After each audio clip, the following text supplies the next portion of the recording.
This tree is called the acacia tree.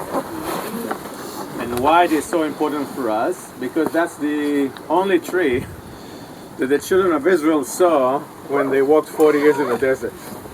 And because they needed to build the Ark of the Covenant, and the only tree that they found was the acacia tree, so the trunk of the acacia tree was used to build the Ark of the Covenant. Okay. There's another tree, not really a tree, it's almost like a bush. Take a look behind you over there. Do you see behind you on the stream? There's a tiny bush and it's called the broom tree. And it went 25 miles into the sea. Only when you understand Hebrew and understand this culture, it makes sense. You leave your servant in a place where there is a well, where there is agriculture. A late tradition that claimed that maybe the crown of thorns that was used for Jesus came from that tree. Now if you get closer, Ness, I need a volunteer. Okay, show me your finger. 1, 2, 3. Ouch. Could be. Could be ouch. Let's make Could it strong. be. Yes, I got it. Pam, pam, pam. Wait a second. Let's remember where we left David. He was a shepherd boy from Bethlehem, story number 1, huh? And then he killed Goliath, we saw that. Then he ran away to Gath, we pointed where is that. Then he was hiding in the caves of Adullam. Then he was in the Yeshimon. Then he was hiding in the stronghold of En-Gedi. How do you say stronghold in Hebrew? Metzadah, very good. So he's in the Metzadah of En-Gedi. So some people say, oh, Metzadah, mentioned in the Bible. What stronghold is mentioned in the Bible? Okay. Kevin, can you stand here for a second? Take a look at Kevin. Bethlehem is here. Okay? Bethlehem is here. Okay? David is from here. And he's a shepherd boy. Okay? In the winter, it's raining here, snow, 2,500 feet, 3,000 feet above sea level. So where do you go in the winter? Here, to En-Gedi. How far it is from here to Bethlehem? 20, 30 miles. So a day or two you are here, and you spend 2-3 months of the winter in this region. Then in the spring, you come back to here. Okay? And then in the summer, where do you go? To the Shephelah. And then in the fall, what do? You come here. And then in the winter, here. And then in the spring, here. Summer, fall, winter, spring, summer, fall. Do you understand what's going on? I'm not smarter than you, but I'm from here. So I have advantage over you about what's going on here. If I'm traveling in Michigan, I need you as my tour guide. Okay? I don't know where to go. In many ways, that's what I want you to understand. Before we read the story here, first of all, let's understand who is David and how he knows this place. Now, if you learn here, if you grew up here, and you know where the water is, and where the mountain here, and where are the past roads, and where to hide, and where are the caves. How many of you saw caves here?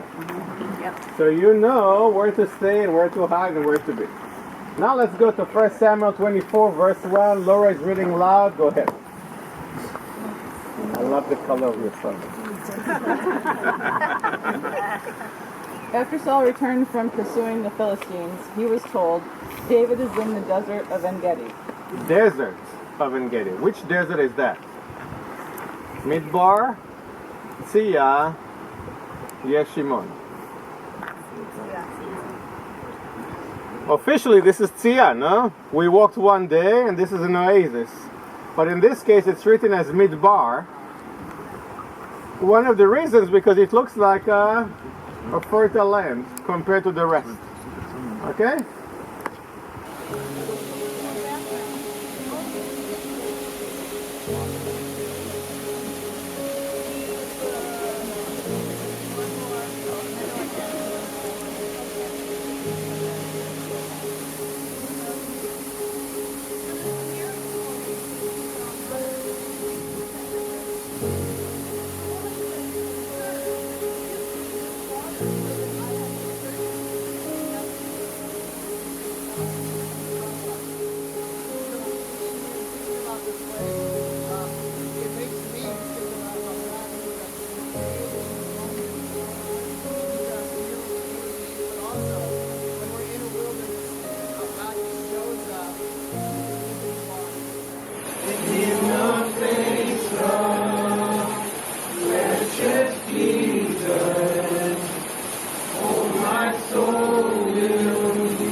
Laura, did you take a dip?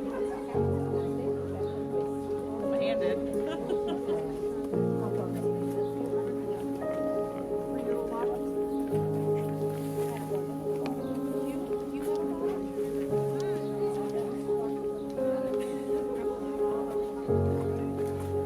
You're hacking your luggage.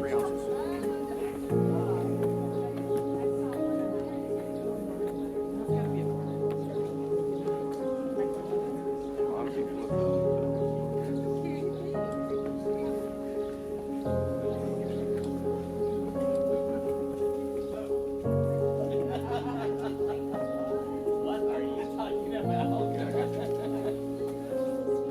That was a shot.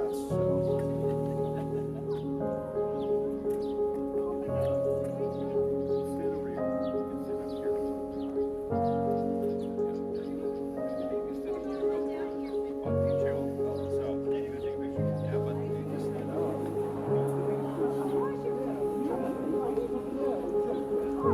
Vamos a estar ya. No me la hacen.